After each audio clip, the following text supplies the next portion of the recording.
My sculptures are made of very light materials and they are powered by the wind. A part of me is an engineer who wants to map the progress of mobility. And always I strive to push the boundaries of what we know and what seems possible to us at this moment in time. The walls between art and engineering exist only in our minds. I apologize for not being there with you all because I really would like to be there and meet you all as my colleagues in the kinetic art, and I hope you have a very nice symposium. Well, there are a lot of things which inspire this, but one of them I would say is the evolution theory by Darwin, and it developed by reading Richard Dawkins, the British zoologist. And so I'm very much interested in evolution. And that's what I try to achieve on that beach where I was born almost on, and which is very close to this place.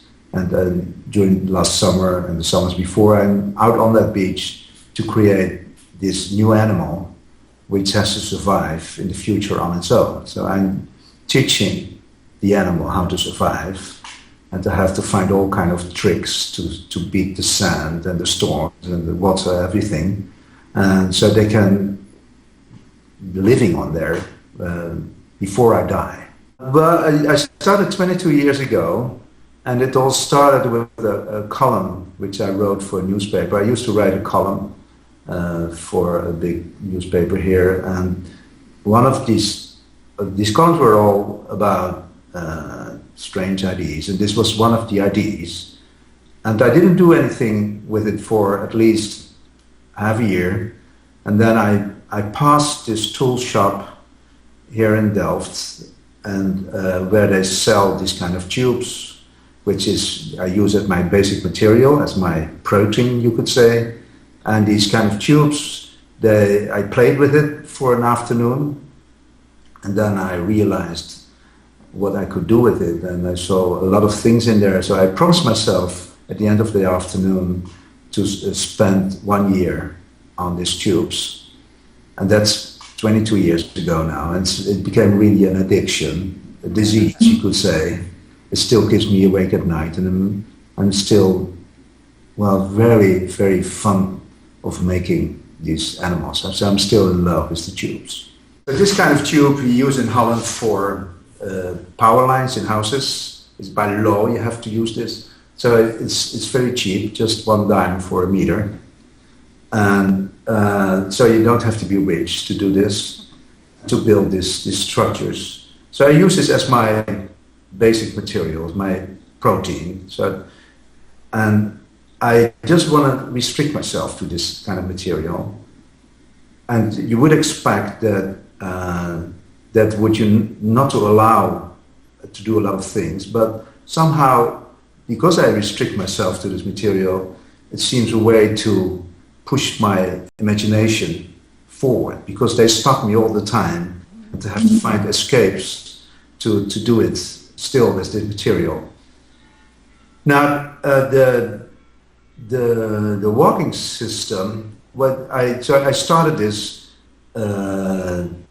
making the first animal, and I worked a year on that animal, and when it was finished, it couldn't even stand on its feet, so it just could move its legs, laying on its back. But and it had a very complicated leg system. So there was this night in 1991 that I couldn't sleep, and I had this idea that to bring the backbone closer to the leg, which made the leg system a lot more simple. And a few hours later, in that same night, I realized that I could only achieve this by writing a genetic algorithm in a computer to find the right proportion of length. So now I'll show you the leg system model, which I just took it from my car because I'm carrying this with me my whole life already. Because I think this is the nucleus of my work, and that's also the reason that that my work went out in the world on the internet. So every animal has a sort of backbone, and this backbone makes a circular movement like this. And this circular movement here is transformed by this tubes here until a complex movement here written by a pencil on the paper. You see when the leg is on the ground, the pencil draws a straight line. And that means that the piece is drawing a straight line as well. It stays on the same level, just like the axis of a wheel. When you go with a wheel, you don't toss up and down, and normally with legs you toss up and down. And this kind of leg, you stay in the same level. That means that that you don't waste that much energy, especially on beaches. Wheels are not too good, because try to cycle on the beach in South Beach in Miami, and it's very hard to do. Legs are a lot better for beaches than wheels. So this leg system has the advantage of a wheel and the leg in one thing, because legs just skip over pieces of the sand, while wheels have to follow the whole track. This proportion of length is a certain proportion of 13 numbers, which I found out with the algorithm which I wrote for the computer, and this you could see as a sort of genetic code. And I published the genetic code on the internet, on my website, and now there are a lot of people in the world, students, teachers, building strand beasts. So they're using this genetic code, and I infected the other people. And it's also a way that the strand beasts multiply. I mean, they use us, humanity, to multiply. So first they seduce you, and then they force you. Years ago, 50 years ago, I studied physics here at the University of Delft, and I did it for about 7 years. Then I didn't get my diploma, but I became a painter. And so I've been a painter for a long time. And then in the 80s of the last century, I rediscovered technology again. So my interest went to that direction again. And somehow, well, I was interested in all fields, not only technology, but everything in the world. I mean, life is very surprising. So I would like to know everything about biology and things, although I don't want to think of animals which exist already. I just want to make new animals. So I don't try to imitate the existing nature, but I use the principles of existing nature, like evolution and mutations and all kind of things, but the creatures must be really new. And but of course it helped that I studied physics a long time ago, because I couldn't write those programs, and it's also a way of thinking, and a sort of scientific thinking, which helps you being an artist. But I think a lot of artists have this. There are a lot of artists which have a technical background, and they use this technology as well too. I mean, I think engineers are artists as well, and the difference between an engineer of an artist is totally irrelevant. Well, I just had this short period that I was addicted to these computers, and then so I made this generated 3D sort of imagination drawings, which you might have seen, and in that period I realized that when it was 6 o'clock in the afternoon, I had to stop to pick up my children from their kindergarten, and I realized, what have I done today? I just have been in this computer. And then I just missed the rain and the wind outside, and that's why I wanted to go back.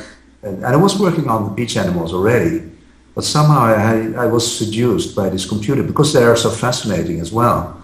But and then since then I didn't use the computer for something else than emailing and all the other stuff we do. And so I spent a lot of time on the beach.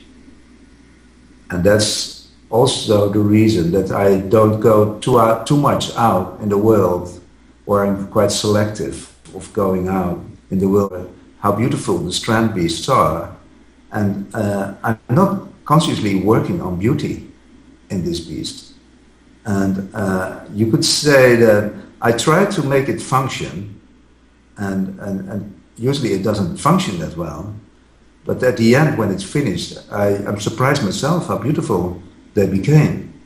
And it's so don't try to, maybe I should advise them, don't try to make beautiful things. Don't try to be creative. Just play with the material, and you will notice that after a while with playing with these tubes or any other material, that it starts talking to you. And because it stops you in your thinking. Well, let me tell you about my day cycles. In the morning, I wake up with an idea every day, something, small ideas, big ideas, and I'm eager. I jump on my bicycle to go to my other studio, which is quite near to my winter studio, right? It's quite near to this place, and I'm working on it. And during the day, I get disappointed because my ideas are not, well, realizable. And so the limits of this material stop me in my eagerness.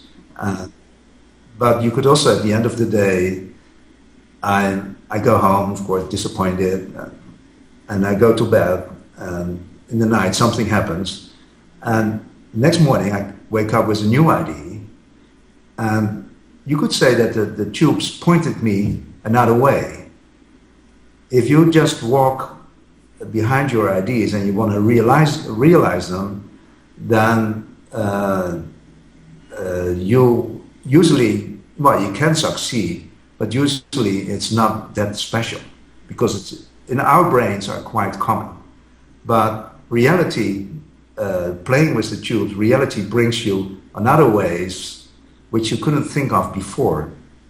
So you should not dictate the material, your ideas, but the material should dictate you what to do. So I'm just a slave of the material, and I have to follow their advices or commands, you could say. And of course, this is not the easy way and not the most fast way to come to your goal, but it certainly is a way which is very capricious, and it's just like in the forest. You just have to cut your way through, and it will be a very curly path, but you come on places where nobody has been before, and you have views which nobody has seen before. And that's, so I would like to advise, follow the advices of the material. So this is the way, well, you see a bit. Well, you can see here, let me see, because here's an O-ring, yep. And you have a sort of piston, yep. Fits in here. So this is a pump, and these pumps are connected with the wings, and they can pump air into soda bottles,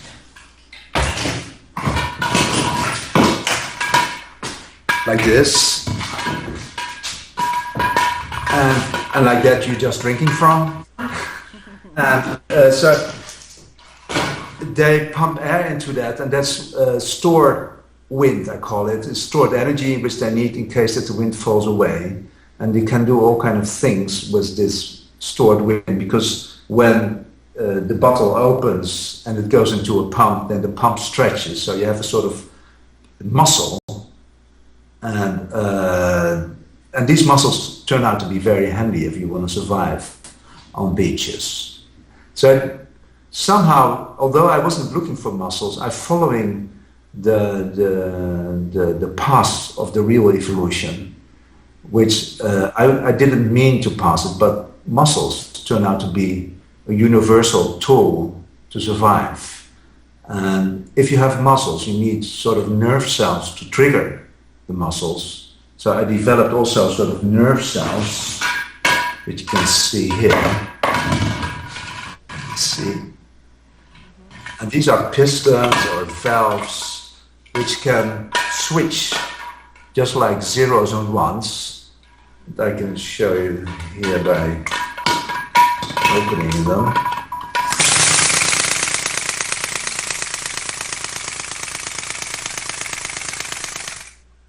Well, I didn't go to many beaches. There are more museums, and that's especially in the Far East. I had large exhibitions of the fossils, because this whole evolution generated a lot of fossils of former animals which are extinct now.